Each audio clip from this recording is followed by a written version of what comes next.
A Souza Produções convida você a se tornar um patrocinador. Semeie no nosso ministério. Com a sua oferta poderemos produzir muito mais vídeos. Este é um ministério independente e, por isso, precisa da sua participação. Inscreva-se no canal e compartilhe os vídeos. Seja um multiplicador desta visão.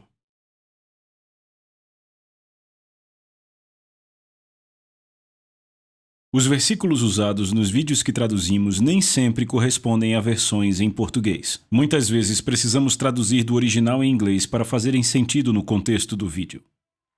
Glória a Deus! Amém? Nós amamos vocês em nome de Jesus. Amém, amém. Ora, ora, ora.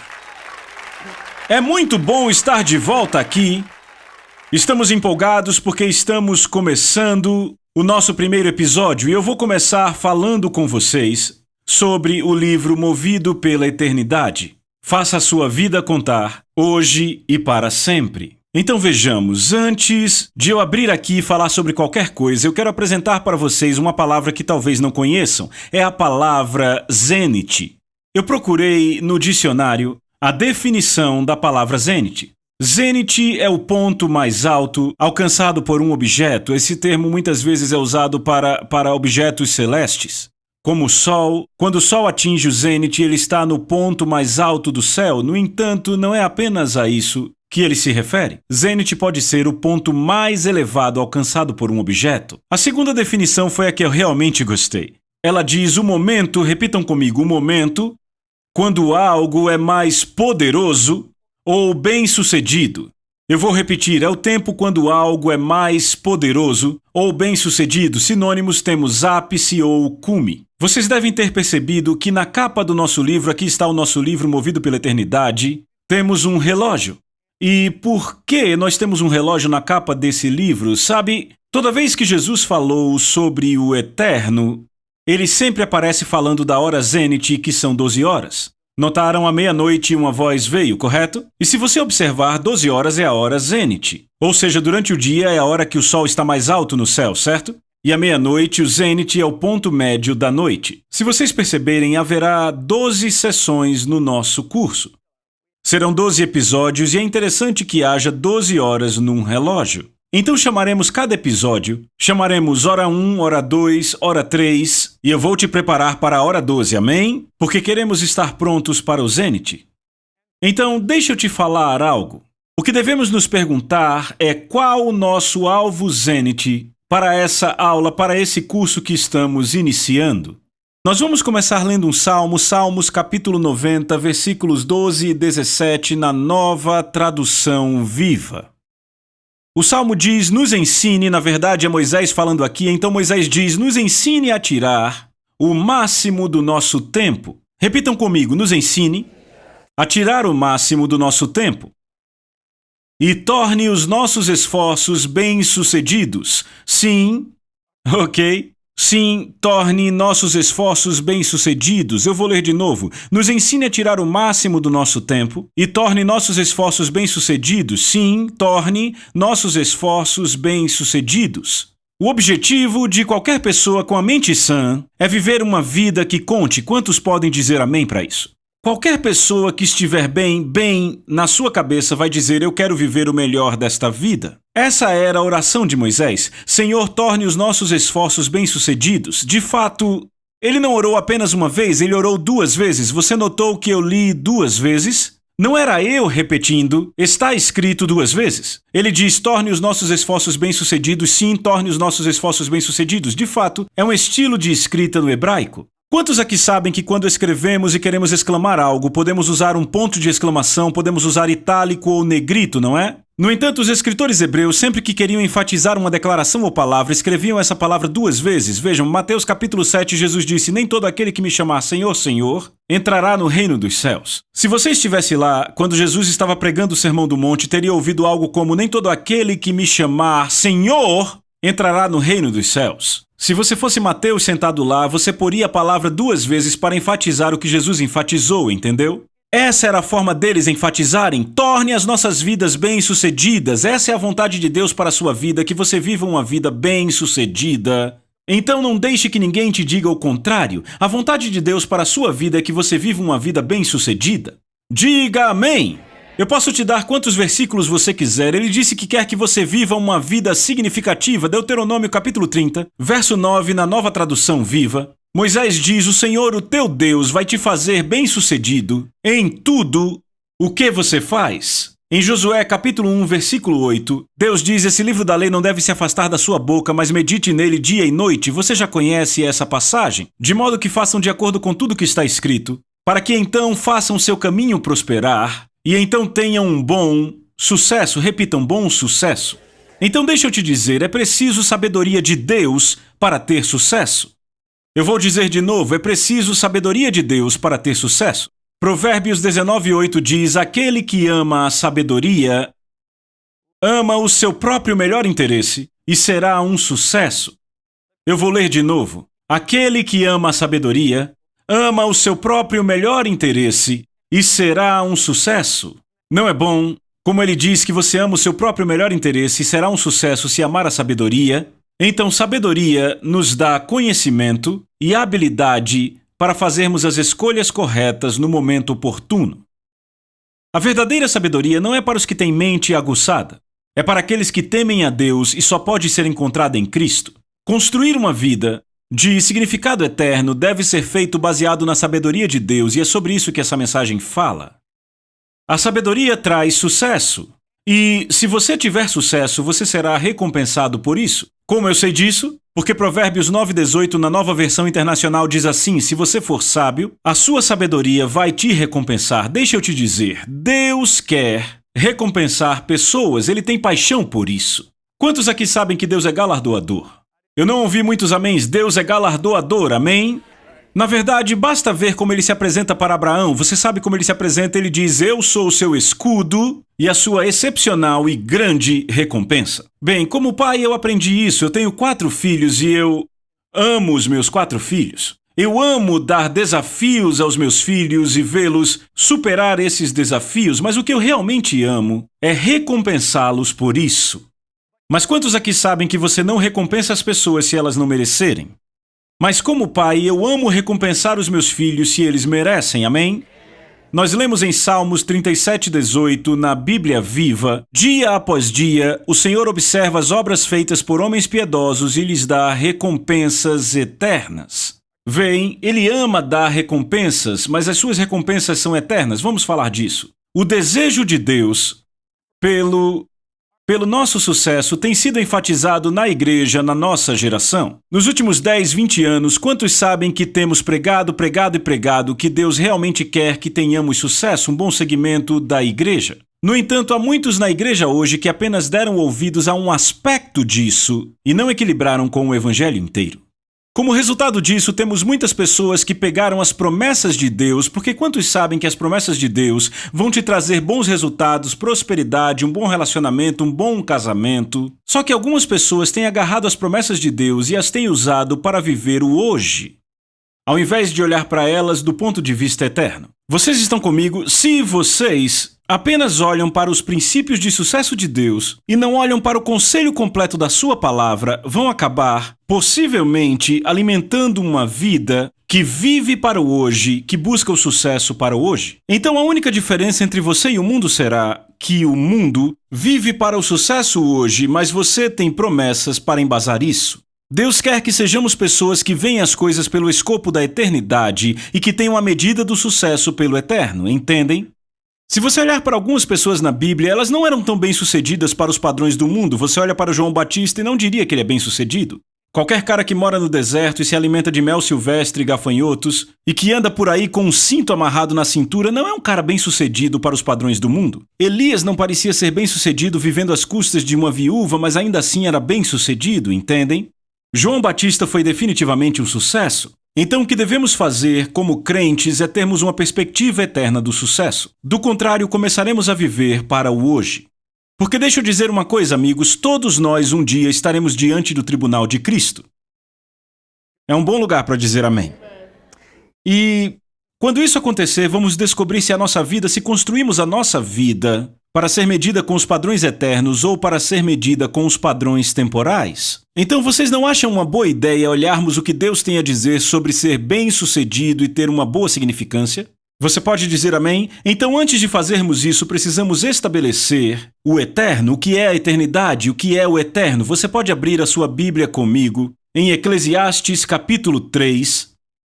Então, antes de qualquer coisa, vamos estabelecer o eterno. Enquanto vocês estão abrindo em Eclesiastes capítulo 3, eu quero ler para vocês em Jó, capítulo 36, versículo 26. Certo? No livro de Jó, capítulo 36, versículo 26, na Bíblia Viva, nós temos: ninguém pode começar a entender a eternidade. Jó 36, 26 diz, na Bíblia Viva, ninguém pode começar a entender a eternidade. Agora vejam, Eclesiastes capítulo 3, versículo 11, por favor. Temos, ele fez todas as coisas belas ao seu tempo. Repitam, ao seu tempo. Quantos sabem que Deus é o Senhor do nosso tempo? Da mesma forma, ele colocou a eternidade em seus corações. Deus colocou a eternidade no coração de cada ser humano. Então, eternidade, o que é isso? Como podemos definir? Isso é maravilhoso. Em um dicionário onde eu procurei, a palavra eternidade, encontrei essa definição: tempo infinito. Em outro dicionário, onde eu procurei a palavra eternidade, encontrei a seguinte definição: o estado de existir fora do tempo. Então, um dicionário diz tempo infinito e o outro dicionário diz o estado de existir fora do tempo.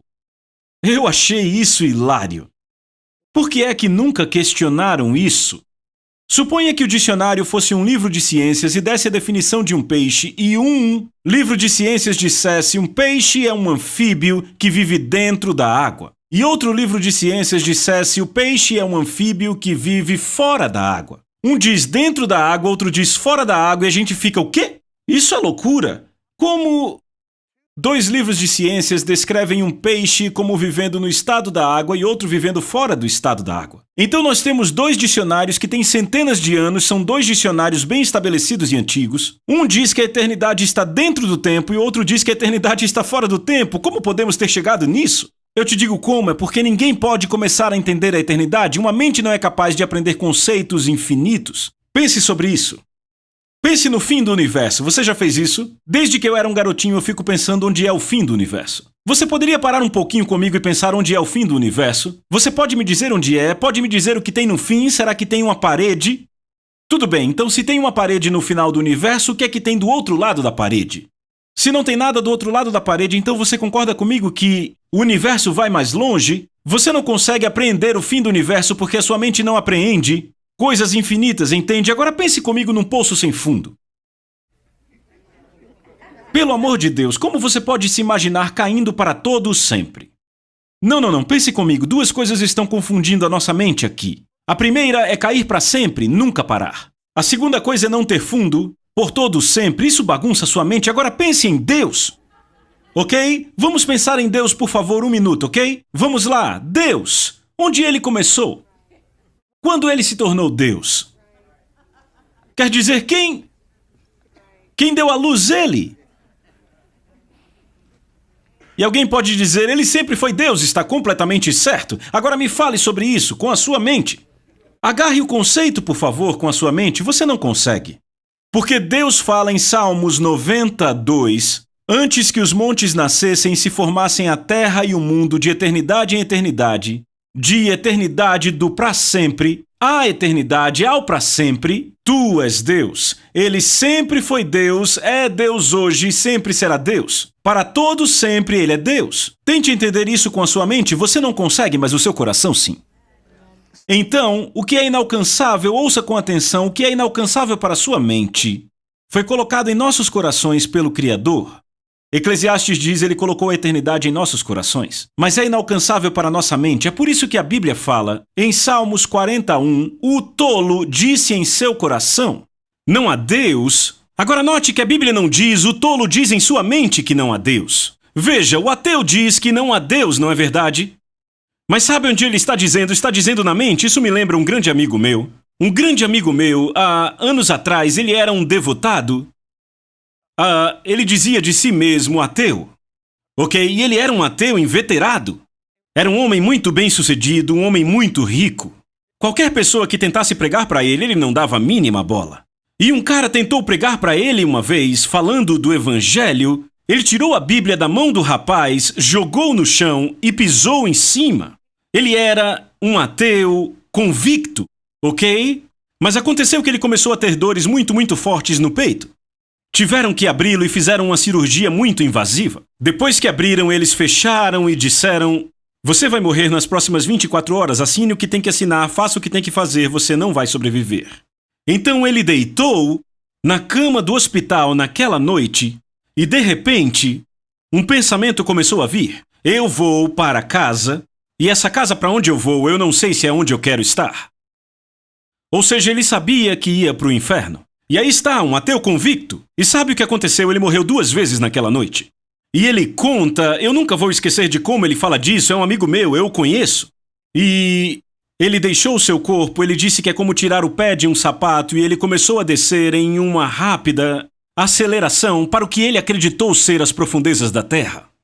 E ele disse que quanto mais fundo ele ia, mais o medo aumentava, ele começou a ouvir aqueles gritos e disse que viu as luzes do inferno. E ele disse que chegou exatamente à entrada do inferno e foi de alguma forma trazido de volta ao corpo 2 vezes. 2 vezes foi ao inferno. Na manhã seguinte, ele ligou para o único amigo que ainda tentava remotamente convertê-lo e ele sabia que esse amigo era cristão. O amigo veio à sala do hospital, levou ele ao Senhor e ele disse: agora vou orar para você ser curado. E ele disse: você está louco? Me deram 24 horas de vida. O amigo disse: não, Jesus não só morreu pelos seus pecados, mas também pelas suas enfermidades. Ele orou por ele e o homem saiu do hospital 3 semanas depois e ele ainda está vivo. Certo? Isso foi nos anos 70, entenderam? Vocês estão aqui, então ele disse em sua mente como ateu não a Deus, mas o tolo, ouça com cuidado, Salmos 41 diz que o tolo em seu coração disse não a Deus. Estão entendendo? O tolo é aquele que pela sua desobediência contínua acabou tendo seu coração completamente fechado, ao ponto de dizer absolutamente não a Deus, e você os encontra mais dentro da igreja do que fora dela. Você encontra um monte de ateus por aí dizendo em suas mentes não a Deus, mas têm corações sensíveis. Agora, eu gostaria de dar uma definição de eternidade e eu vou ler direto do livro. A eternidade dura para sempre, ela não tem fim. No entanto, não se trata apenas de um tempo que não acaba, uma vez que não está sujeita ao tempo, mas o tempo está sujeito a ela. Falar de eternidade meramente em termos de duração perpétua é perder a ideia geral. Para ter uma melhor visão da eternidade, precisamos olhar para o próprio Deus. Ele não é limitado em poder, conhecimento, sabedoria, compreensão e glória, para citar algumas características. Ele é autoexistente, para sempre foi e para sempre será Deus. Ele é chamado de Pai Eterno em Isaías 9:6. Em algumas traduções, ele é chamado de Rei da Eternidade e também de Pai da Eternidade. Tudo que é eterno encontra-se nele, na verdade a própria eternidade se encontra nele. Tudo que está fora dele é temporal e sofrerá mudança. Não importa o quão boa, nobre, poderosa ou duradoura alguma coisa pareça, no final deixará de existir se estiver fora dele. Deus é eterno, portanto o que ele diz é eterno. Ele não pode mentir. Nem o que ele diz pode ser quebrado. Se não fosse assim, tudo se precipitaria na escuridão total. Pois Deus é luz e sustenta todas as coisas, por sua palavra nunca pode haver mudança no que ele diz, do contrário não seria mais eterno. Este é um firme fundamento sobre o qual deveríamos edificar nossas vidas, você concorda comigo nisso? Então muitos hoje não estão edificando suas vidas sobre o que é eterno, a palavra de Deus, vocês estão aqui. Se o que ele diz fosse deixar de existir, então ele não seria eterno, dessa forma não seria Deus. Pois tudo está sustentado pela sua palavra, ainda assim muitas pessoas estão construindo suas vidas sobre coisas diferentes do que ele falou. Muitas pessoas estão construindo suas vidas sobre pensamentos culturais e tradições, sobre suposições, sentimentos e emoções a respeito de quem Deus é. Ei, não são só os ímpios que fazem isso, amigos, também são... Eu descobri isso, os crentes fazem o mesmo. Certo? É assustador pensar que alguma coisa é eterna quando na verdade ela é temporal.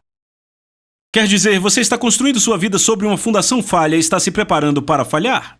Eu encontro pessoas que me falam de Deus e da sua crença no Filho, mas aqueles que eles dizem que conhecem não é com quem estão vivendo, porque eles vivem o contrário do que ele declara, entendem? Vá comigo, por favor, para o Evangelho de João, capítulo 12. Evangelho de João, capítulo 12, por favor. Eu quero ler a partir do versículo 27. Jesus disse: se alguém ouvir as minhas palavras e não as guardar... Ei, a palavra guardar também significa obedecer. Então vamos ler dessa forma, porque na Nova Tradução Viva, ele diz: se alguém ouvir as minhas palavras e não as obedecer. Então eu vou ler assim: se alguém ouvir as minhas palavras e não as obedecer, eu não o julgo. Porque eu não vim para julgar o mundo, e sim para salvá-lo. Quem me rejeita e não me obedece, e não recebe as minhas palavras, não obedece às minhas palavras, tem quem o julgue. A própria palavra que eu tenho proferido, esta o julgará no último dia. Repitam comigo: último dia. O último dia é outro termo que se refere ao julgamento. Certo, se virmos na Nova Tradução Viva, ele diz o dia do julgamento e não o último dia. Então Jesus está dizendo algo aqui, já sabemos o que será falado no dia do julgamento. Será o que ele já falou. Ele disse: eu não o julgo, mas eis o que os julga, as palavras que eu falo hoje os julgarão naquele dia. Então já sabemos o que será falado no tribunal de Cristo. É o que ele já falou. Todas as coisas serão julgadas em linha com o que ele já falou. Então, você não acha que é sábio tirarmos um tempo para investigarmos o que ele falou, se é isso que nos julga? Sabe, a Bíblia fala de julgamentos. Na verdade, a Bíblia fala que eu saiba de 3 julgamentos. Fala do julgamento dos santos. Na verdade, são mais julgamentos. Fala do julgamento dos santos. Fala do julgamento dos incrédulos. Fala do julgamento dos anjos. Fala do julgamento das nações. Estão acompanhando? E tudo o que acontecerá nesses julgamentos será de acordo com o que ele já falou. Então já sabemos, ou é melhor descobrirmos o que ele fala? Você pode dizer amém? Então algumas pessoas pensam, e essas são as não salvas, elas pensam que Deus vai considerar tudo o que eles fizeram, tudo o que fizeram de bom e o que fizeram de mal, e se o bom for maior do que o mal, então tudo bem, vão ficar bem, talvez um pouco de sofrimento, um pouco de punição, mas vão ficar bem. Estes são os ímpios, mas nós crentes sabemos melhor do que isso, não? No entanto, eu descobri que há muitos crentes que acham que não ficarão diante de Jesus como juiz. Eles dizem: sabe, todo julgamento já ocorreu no Calvário e eu não ficarei diante de Jesus sendo ele o meu juiz. E eles estão confiando em seu tipo de misericórdia não bíblica. Mas a Bíblia diz claramente, e vamos pegar pesado nisso nas próximas lições, todos, homens e mulheres, crentes ou incrédulos, estarão diante do tribunal de Cristo. Claro que serão julgamentos diferentes, um julgamento para os crentes e outro para os incrédulos, mas todos estaremos diante dele como juiz. E no que diz respeito aos crentes, a Bíblia é muito, muito clara. Eles prestarão conta do que fizeram em seu corpo nesta terra, seja bom ou mal. Repitam comigo: bom ou mal. E alguns crentes têm esse conceito errado de que haverá apenas recompensas, que vão chegar diante de Jesus e recompensa, recompensa. Não. E aqui você vai ver que a Bíblia não diz isso. Se você está acreditando nisso, está acreditando no ensino não bíblico, é um bom lugar para dizer amém. Muitos crentes não acreditam que vão ficar diante de Jesus como juiz porque ele é o Salvador. Estes são os que ficarão mais surpresos. Eu penso que os crentes ficarão mais surpresos que os incrédulos. Sabe, muitos crentes acham: tudo vai se acertar. Mas não é o que a Bíblia diz, não vai simplesmente se acertar. Porque eu vou mostrar nas próximas sessões como a Bíblia diz que é melhor você ficar ciente de tudo o que vai acontecer. Mas a maioria não está. E é na igreja eu estou falando. Certo? Então, como ter confiança no dia do julgamento? Pois a Bíblia diz que podemos ter essa confiança. Vá comigo para 1 João 4. Eu vou te mostrar como, desde o começo, podemos ter confiança diante dele no tribunal. 1 João, capítulo 4, versículo 17. Na verdade, eu vou ler aqui na Nova Tradução Viva. 1 João 4, 17. 1 João 4,17 diz: à medida que vivemos com Deus, o nosso amor se aperfeiçoa mais, de forma que não tenhamos medo no dia do julgamento. mas que possamos olhar para Ele com confiança, porque nós somos como Cristo aqui neste mundo. Então, como podemos ter confiança? Como ter confiança no dia do julgamento? Praticando o crescimento no amor dele. Você ouviu o que ele disse? Porque o nosso amor se aperfeiçoa mais. Repitam, amor. Bem, foi aqui que eu descobri que nós temos uma ponte e muita gente deixa passar. Muitas pessoas julgam o amor usando a visão temporal, a visão do mundo e não a visão de Deus. Eu estou no ministério de tempo integral há 23 anos. Eu já estive no ministério pastoral, assim como no ministério itinerante, e muita gente diz para mim, sabe, eu já vi pessoas indo para a igreja e mesmo assim vivendo amasiado e planejando casamento. E eles dizem, quer saber, nós nos amamos, e dizem, Deus sabe que nós vamos nos casar, foi Ele que escolheu para ficarmos juntos. Isso é tudo só uma formalidade, é apenas uma cerimônia. E sabe, a gente realmente se ama, nós vamos ficar juntos de verdade e tá tudo bem. Isso é engano. Porque a Bíblia diz, assim, os fornicadores e adúlteros serão julgados. Bem, eu já ouvi isso da boca de muita gente, e ouvi mais de uma vez. Eles veem como amor, mas não está baseado na verdade. O amor deles está baseado no que a sociedade considera bom. Vocês estão comigo? Porque a sociedade é moldada na sua própria definição do que é bom. Eu ouço homens de negócios dizendo, sabe, eu sei que o que eu estou falando não é exatamente verdade, mas sei também que vai ser muito proveitoso para outra parte. Eu estou fazendo isso para que eles evitem essa longa negociação, sabe? Eu sei que é o melhor para eles, então eu vou enrolar um pouco aqui e tudo vai ficar bem. Isso não é amor. É mentira. E a Bíblia diz que os mentirosos irão para o lago de fogo, entenderam? Então, muitas vezes, as pessoas na igreja baseiam o amor no que a sociedade diz que o amor é, sempre com muitas emoções, sentimentos e com o que parece ser bom para os padrões da sociedade. Parece ser bom para os padrões humanos, mas não encaixa na palavra eterna de Deus. Se você quer mesmo saber sobre amor, você quer saber? Se quer saber sobre amor, vá para 1 João capítulo 2, verso 5. 1 João capítulo 2, verso 5, eu vou ler na versão amplificada. Lemos assim, mas aquele que mantém, entesoura a sua palavra, repitam, mantém sua palavra, que traz na mente seus preceitos, que observa sua mensagem na totalidade, verdadeiramente nele tem um amor, de e para com Deus, sendo aperfeiçoado, completamente alcançando maturidade. Por isso percebemos, sabemos, reconhecemos e temos certeza que estamos nele. Então, como em nós o amor de Deus amadurece? Guardando sua palavra na totalidade. Repitam comigo, na totalidade. Eu posso te mostrar mais, passe apenas algumas páginas, vá para 2 João. 2 João, algumas páginas para frente. O apóstolo João diz o seguinte, veja no versículo 6. Isto é o amor. Repitam, isto é o amor. Quer saber o que é o amor? Eu vou te dizer o que é o amor. Está aqui, é a verdade. Isto é o amor, que andemos, repitam comigo, andemos de acordo com seus mandamentos. Então, se você quer saber a verdade, o amor é a verdade. Guardar os mandamentos de Deus. Eu nunca esqueço o que Deus disse para mim uma vez. Ele disse, filho, onde eu disse que o amor era bonzinho? Eu pensei e disse, eu nunca li na Bíblia que o amor era bonzinho.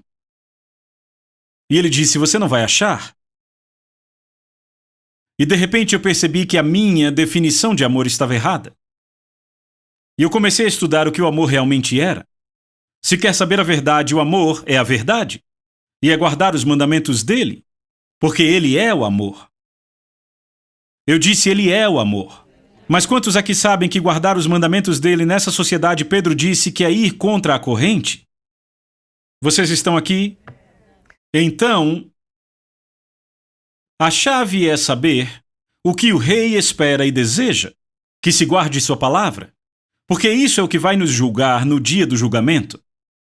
Sabe o que isso me lembra? Isso me lembra quando eu estive em Singapura. Eu já estive lá 10, 12 vezes, e toda vez que eu vou a Singapura, algo me chama a atenção. Quando você voa para aquela nação, no cartão de entrada, você sabe, tem que preencher um cartão de entrada. Está escrito no cartão, morte aos traficantes de drogas. Bem, eu fui investigar isso da última vez que eu fui lá e descobri que você é condenado à morte se estiver com certa quantidade de certos tipos de drogas em Singapura. Bem, Eu preguei na Holanda muitas vezes. Vocês sabem que é permitido fumar maconha na Holanda? É permitido. Então, imaginem um garotão holandês e ele voa da Holanda para Singapura. Ignora completamente o cartão de entrada. E ele chega em Singapura e começa a distribuir a sua droga com seus novos amigos de lá. Ei, caras, esse barato é legal, pega aí, esquece dos problemas, do estresse, e ele é preso. Posto na cadeia. Então ele é trazido diante do juiz, o dia do julgamento chega, e é declarado culpado, e enviado à forca. É assim que eles fazem, ok? É enviado à forca, certo? O jovem olha para o juiz e diz, espera aí, por que a forca? O juiz diz, você quebrou nossa lei? Ele diz, espera aí, de onde eu venho é permitido? Isso não acontece no lugar de onde eu venho, é assim, e o juiz diz, você não está no lugar de onde você veio. Aqui é contra a lei. Estão entendendo? Então vamos lá, lá está aquele homem no corredor da morte. E eu vou te dizer, eles não voltam atrás lá. Lembram do garoto que depredou um carro, um americano, anos atrás em Singapura, e ele foi sentenciado a levar varadas? Até o presidente Clinton tentou interceder. E não funcionou. Porque ele quebrou as leis deles. Estão entendendo?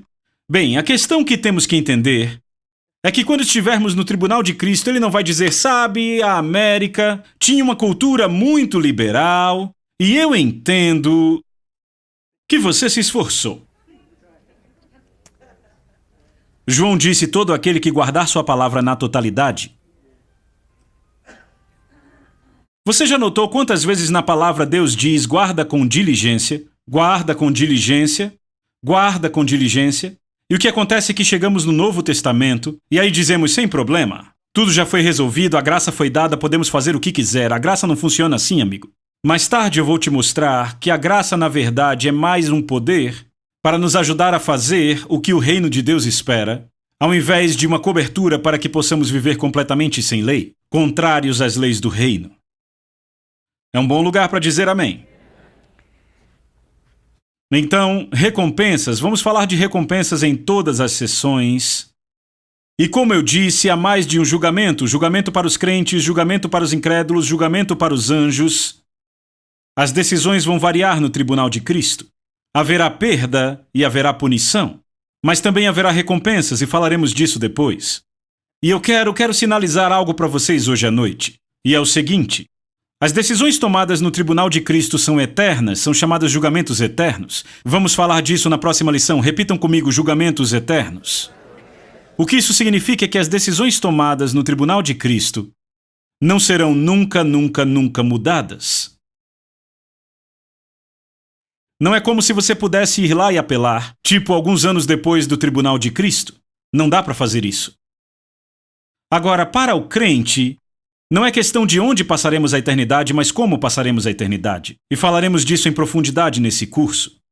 Porque nas lições que virão, o que eu farei é falar com vocês sobre o julgamento dos incrédulos. Isso engloba 1/3 do livro. E 2/3 do livro é sobre o julgamento dos crentes. A Bíblia fala muito desse assunto. Eu fiquei impressionado com como a Bíblia fala disso. Sobre o julgamento dos crentes. E vamos falar disso. Porque Paulo fez uma declaração. Eu quero que você abra no capítulo 9 de 1 Coríntios, versículo 24, vou ler na amplificada. Vocês não sabem que numa corrida todos os corredores competem, mas apenas um recebe o prêmio? Agora ouça isso. Então corram sua corrida, para que vocês possam pegar o prêmio e torná-lo seu. Vocês ouviram isso, eu vou ler de novo. Então corram sua corrida, para que vocês possam pegar o prêmio e torná-lo seu.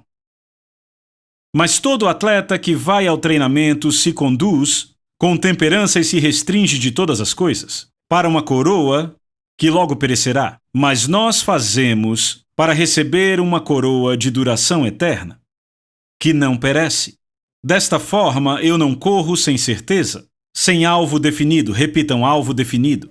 Eu não dou socos como se estivesse acertando o ar sem um adversário. Agora, na Nova Tradução Viva, ele fala assim: então eu corro direto para o objetivo com um propósito a cada passo. Então, amigos, eu vou dizer... Ele diz, eu corro para vencer e corro com um propósito a cada passo. Você não compete com outros e sim com você mesmo. Não há ninguém mais contra quem você corre a não ser você mesmo. Veja, numa corrida ele deixa isso muito claro, pessoas correm contra as outras, mas nessa corrida você corre contra si mesmo. Vocês entendem? E Paulo diz, eu corro com um propósito a cada passo. Então eu descobri o seguinte, que muitos crentes ainda não contemplaram isso. Eles não estão prontos para a eternidade. Eles usam as promessas de Deus para viver com sucesso agora, mas não estão se preparando para a eternidade. Mas Paulo diz, eu estou correndo para receber uma coroa, que vai durar para sempre. E é claro, ele está dizendo, eu estou correndo pelo prêmio. Então se alguém chegar para você dizendo, irmão, você precisa ser humilde, um doce servo do Senhor, não dê ouvidos. Não foi isso que Deus disse. Isso é filosofia, isso é falsa humildade, isso vai te desviar da tua recompensa, a Bíblia diz. Mas Paulo diz, eu tenho um objetivo, tenho um propósito a cada passo. Quando você entende que tudo que você faz aqui será visto pela ótica da recompensa eterna e a recompensa que você recebe ou a perda que você sofre vai durar para sempre, sempre e sempre. Você presta atenção? Eu vejo pessoas preparando a aposentadoria. Isso leva só 20 anos. Não estão se preparando para a eternidade. O título do livro é Movido pela Eternidade. Movido significa impulsionado. Significa guiar, controlar ou direcionar. Outra definição é suprir o modo de força para. O que está guiando ou motivando você todos os dias, toda manhã quando você acorda? O que te move? O que está te motivando? O que está te guiando? O que está te controlando? É sobre isso que esse curso fala. Muitas pessoas ficarão chocadas no dia do tribunal de Cristo e, como eu disse, muitos deles serão crentes. Há uma alegoria nos capítulos 2, 3 e 8 do livro. E se você não ler essa alegoria, você não será capaz de acompanhar as próximas horas e lições deste curso. Nessa alegoria, nós falamos de verdades como numa história. Eu vejo vocês na próxima sessão, quando falaremos mais.